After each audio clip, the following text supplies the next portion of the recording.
dock our pay and threaten to fire us because we followed safety procedures? Enjoy your shutdown. Disclaimers. On mobile. Non-English speaker. Not in the US. This happened almost 4 years ago. In my last job before going solo. I was already planning on leaving. But this incident quickening my exit. And the severance package didn't hurt either. Back in 2014, I got a job as a customer support agent for a telecommunications company. I have worked in a call center before and I went for this job for 2 reasons. 1. It was customer support, not sales. Important for later. And 2. Had a flexible working schedule. Which I needed at the time. 4 8-hour shifts in a day. In the beginning, everything was fine. The pay was a bit more than the average. OT and holidays were paid and the working environment was good. Then, a year in, everything changed. The telecommunications company decided, for cost-cutting reasons, to outsource both customer support and sales and sold our contracts to a call center company. That brought a tsunami of changes. First, we were moved to another building in the city.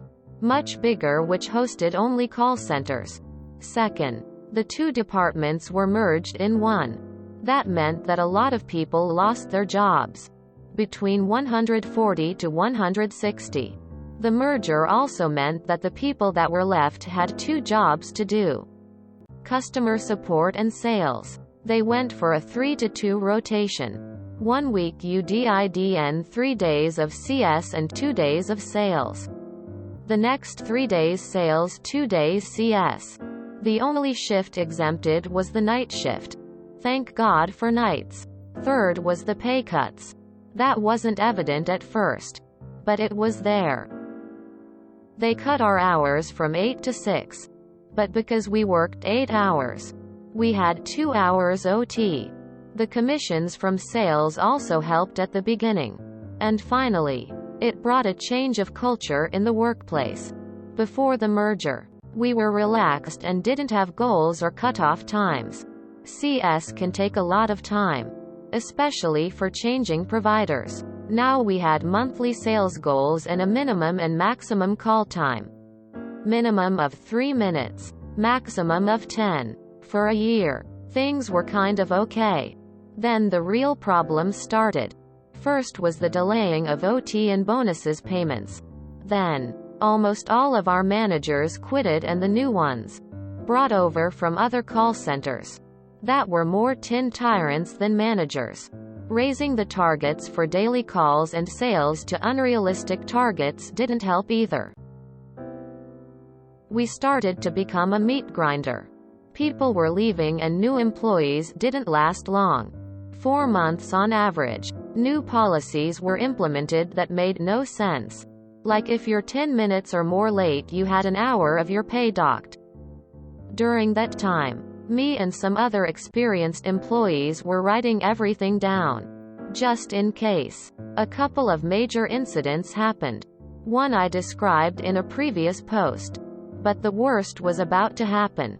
It is important to note that I live in a country that has earthquakes. Usually 2 major in a year. There are certain procedures that you have to follow during an earthquake. You kind of see where this is going. The incident. It was around 1400 on a Friday of August when an earthquake happened. It was a good, long one. Most of us were on the phones at that hour. Most of us took immediate precautions. After it passed, most of us tried to follow the evaluation procedures. But the managers stopped us. They said that the phones were still working and we had to do our jobs. Most people got scared and went back to work.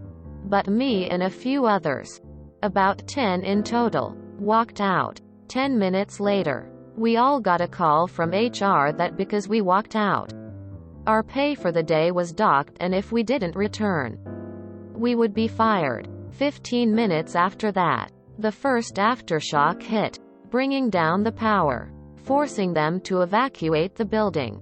Their response time was atrocious. 2 hours and 3 aftershocks. The Revenge.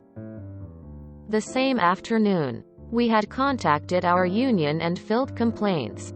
We spilled the beans about everything, especially the last day. On Monday, the union opens an investigation on the incident. HR and the managers tried to stonewall them, but their atrocious evacuation time during a major earthquake had caught the eye of the government agency responsible for work safety. Thanks to some helpful cops directing traffic scene, it was the last building evacuated, along with the union being watchful already from a previous incident. The investigation was thorough. The aftermath. The investigation brought to light all the bad practices of the company. The biggest fine was by the government, due to the evacuation failure. Adding to that was a 2-month shutdown to check the building for structural damage, which found 6 emergency exits locked. All the employees, for all the call centers, got 3 months of extra pay as compensation for being denied evacuation.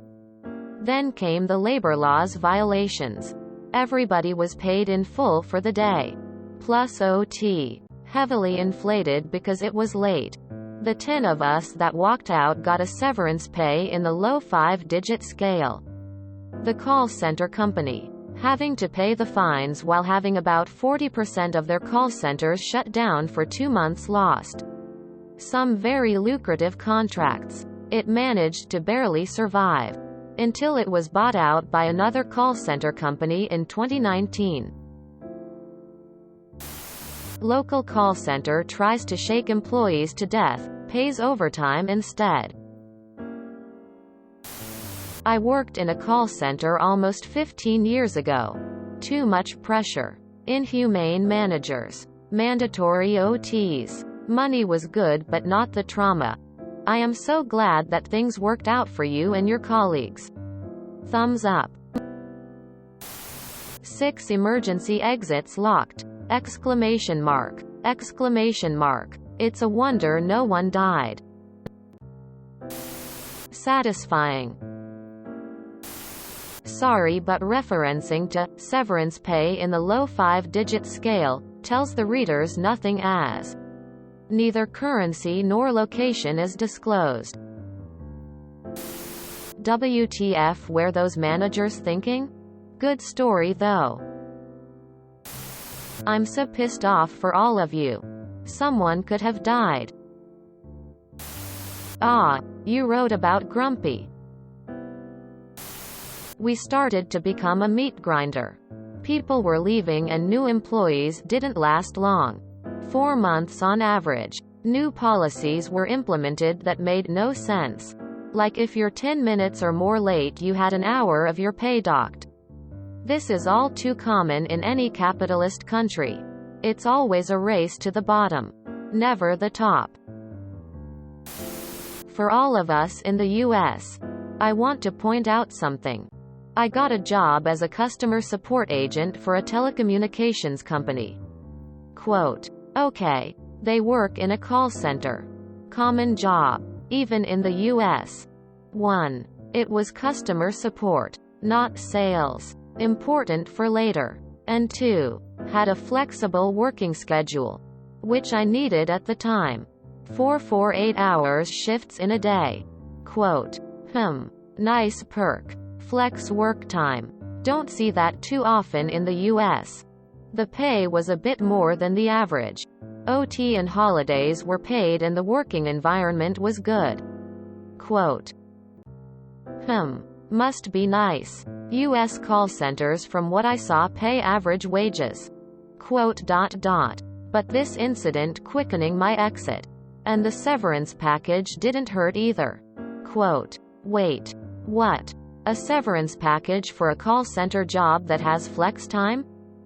There are tons of professional jobs in the US that don't even get severance, let alone a single call center job that offers it. Go ahead, fellow Americans. Keep thinking we are the best. Keep believing that lie. Are you in New Zealand by any chance? 4 8-hour shifts in a day. What do you mean by this? I understand English isn't native for you. If you enjoyed this video, please check out our playlists full of similar content. Epic Haircast is like doom scrolling for your ears. Please like, share, and subscribe.